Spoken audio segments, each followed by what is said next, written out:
சாரதா வந்து அவங்க மாமியாரை வந்து செமையாக திட்டி விடுறாங்க. என்ன புள்ள பெத்து வச்சுருக்கீங்க, இந்த மாதிரி பண்ணிட்டாரு, இவ்வளோ பெரிய துரோகத்தை பண்ணியிருக்காரு அப்படின்னு சொல்கிறாங்க. அது கேட்டுட்டு வந்து நான் என்னடி பண்ணுவேன், அவன் இப்படி பண்ணுவான்னு எதிர்பார்க்கலடி அப்படின்னு சொல்கிறாங்க. நீங்கள் புள்ளையை கண்டித்து வளர்த்துருக்கணும், என்ன மாதிரி பண்ணியிருக்காரு பாருங்க. சே அப்படி சொல்லிட்டு டென்ஷன் ஆகிடுறாங்க. பாட்டி ஏமா திட்டுற, பாவமா பாட்டி, அவங்களுக்கு என்னம்மா தெரியும் அப்படின்னு சொல்லிட்டு சப்போர்ட் பண்ணுறாங்க. மற்றவங்க எல்லாம் வாயை மூடுங்கடி, எல்லாம் இவங்கள தான் புள்ள நல்ல புள்ளன்னு சொல்லிட்டு இருந்தாங்க. இந்த ஊரில் அவர் என்ன பண்ணுறாரு எது பண்ணுறாருன்னே தெரியல, எத்தனை வாட்டி நான் ஊருக்கு கூட்டின்னு போக சொல்லியிருப்பேன், அப்போல்லாம் முடியாதுன்னு சொன்னார், என்ன காரணம்னு இப்போ தானே புரியுது. எல்லாம் என் தலையை எழுதுன்னு அழ ஆரம்பிக்கிறாங்க. எல்லோரும் அவங்கள சமாதானப்படுத்துகிறாங்க.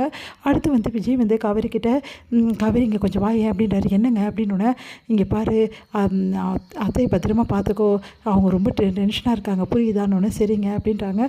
சரிங்க நீங்கள் எங்கே கிளம்புறீங்க, நான் எங்கேயும் கிளம்பல காவேரி, ஒரு ஃபோன் பண்ண வேண்டியது இருக்குது, என்ன விஷயம் அப்படின்றாங்க. இல்லை காவேரி, நாளைக்கு ரிஜிஸ்ட்ரேஷனுக்கு டோக்கன் வாங்கணும்ல, அது விஷயமா தான் ஆள் இருக்காங்க, அதனால் டோக்கன் வாங்க சொல்லலாம் அப்படின்னு சொல்லிட்டு அப்படின்னோடனே, சரிங்க நாளைக்கு கண்டிப்பாக ரிஜிஸ்ட்ரேஷன் நடக்குமா, நடக்கிறதுக்கு எல்லாம் ஏற்பாடு பண்ணுவோம், என்ன நடக்குதோ பார்ப்போம் அப்படின்றாங்க. சரிங்க இங்கேருந்து நம்ம எப்படி போவோம், இப்படி போகிறதுக்கு வந்து ஏதாவது ஒரு ஐடியா வச்சுருக்கீங்களா, ஏன்னா வெளியவே உட்காந்துருக்காங்க, நம்ம போக முடியாதுல்ல அப்படின்னோடனே, நீ சொல்கிறதும் கரெக்டு தான், எப்படியாவது அவங்கள ஏமாற்றிட்டு இங்கேருந்து கிளம்பணும், ஆனால் வந்து மொத்தமாக போனால் கண்டிப்பாக மாட்டிப்போம், அவங்க கண்டிப்பாக கண்டுபிடிச்சிட்டு வர்றதுக்கு சான்சஸ் இருக்குது, அதனால் நான் ஒரு ஐடியா வச்சுருக்கேன் காவேரி அப்படின்றாரு. அதை கேட்டுட்டு என்ன ஐடியா அப்படின்னோடனே, எல்லோரும் ஹாலில் தானே இருக்காங்க, ஆமாங்க, சரி இப்போவே அந்த ஐடியாவை நான் சொல்கிறேன், அதன்படி வந்து பண்ணால் கண்டிப்பாக நம்ம இங்கேருந்து யாருக்கும் தெரியாமல் போயிடலாம், சரிங்க அப்படின்றாங்க.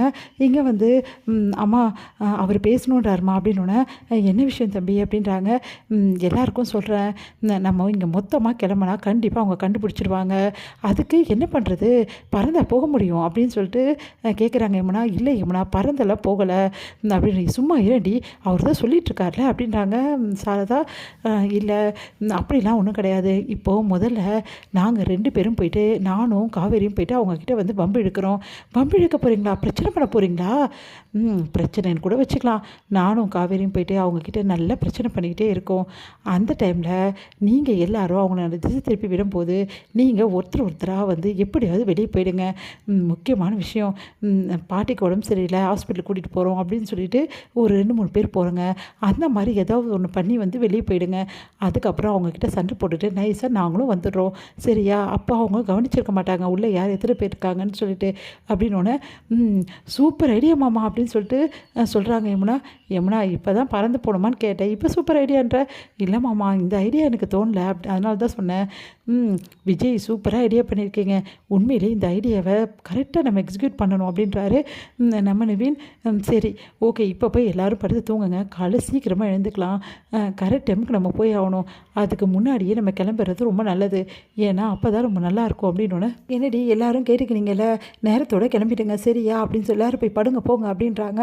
இங்கே வந்து காவேரி ரொம்ப கவலையாக இருக்காங்க. அதை பார்த்து விஜய், என்ன காவேரி ஏன் கவலையாக இருக்க அப்படின்னோடனே, இல்லைங்க என் அப்பா இதை தப்பை செஞ்சுடுவான்னு எனக்கு நினச்சி கூட பார்க்க முடியலண்ணே, ஏன்னா என் அப்பா அப்படிப்பட்டவரே கிடையாதுங்க, எங்கள் கிட்டலாம் அவ்வளோ அன்பாக இருந்தார், 4 பொண்ணுங்க எங்கள் அப்பாவுக்கு பிறந்தவொன்னு கூட சரி, 4 பொண்ணுங்களை பற்றி நான் அவர் யோசிச்சதே கிடையாது, பொண்ணுங்கன்னு சொல்லிட்டு அவர் வந்து மனசு கஷ்டப்பட்டதும் கிடையாது, அதே மாதிரி எங்கள் அம்மாக்கிட்டேயும் சரி அவ்வளோ பாசமாக இருப்பார், என் அப்பா எப்படிங்க இப்போலாம் தப்பு பண்ண முடியும், எனக்கு ஒன்றுமே புரியலைங்க, ஆனால் ஒரு விஷயங்க, என் அப்பா மேலே எந்த தப்புமே இல்லாத என் உள் மனசு சொல்லிக்கிட்டே இருக்குங்க, இவங்க எல்லாரும் 1000 சொல்லட்டும், என் அப்பா அந்த தப்பு பண்ணியிருக்க மாட்டாருன்னு என் உள் மனசு சொல்லுதுங்க, ஆனால் அந்த ஃபோட்டோ வந்து நிவின் வந்து உண்மைன்னு சொன்னது தாங்க எனக்கு இன்னமும் இடிக்குது, எனக்கு ஒன்றுமே புரியல அப்படின்னா, சரி காவேரி எல்லாம் சரியாயிடும் சமாதானப்படுத்துகிறார் விஜய்.